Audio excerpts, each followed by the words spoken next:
నమస్తే. జూబ్లీహిల్స్ ఎన్నికల ప్రచారంలో రేవంత్ రెడ్డి గారు చాలా అద్భుతంగా మాట్లాడుతున్నారు. ప్రతిపక్షాలపై నోటికొచ్చిన పదజాలాన్ని ఆయన ఉపయోగిస్తున్నాడు.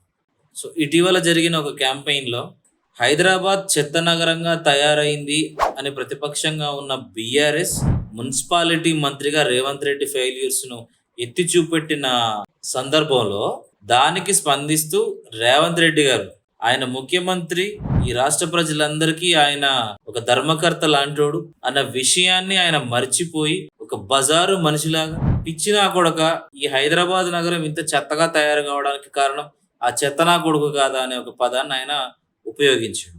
ఇటువంటి దరిద్రపు భాష మాట్లాడడం ద్వారా రేవంత్ రెడ్డి ఈ సమాజానికి ఏం మెసేజ్ ఇస్తున్నాడు? అయ్యా రేవంత్ రెడ్డి గారు, మీరు నివాసం ఉంటున్న మీ జూబ్లీ హిల్స్ ప్యాలెస్ ను ఒక 2-3 రోజులు ఊడ్చకుండా అలా వదిలేయండి.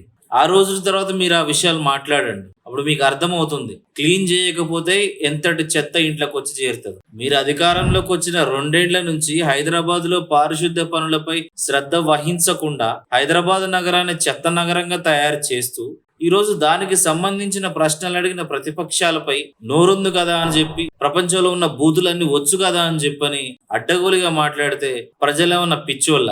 జూబ్లీ హిల్స్ లో మీకు ఓటమి భయం పట్టుకున్నది. ఆ ఫ్రస్ట్రేషన్లనే మీరు నోటికొచ్చినట్టు మాట్లాడుతున్నారు. అది తెలంగాణ ప్రజలకు స్పష్టంగా తెలుస్తోంది. అయినా మీ భయాన్ని మీరు పెదవి అంచున దాయండి.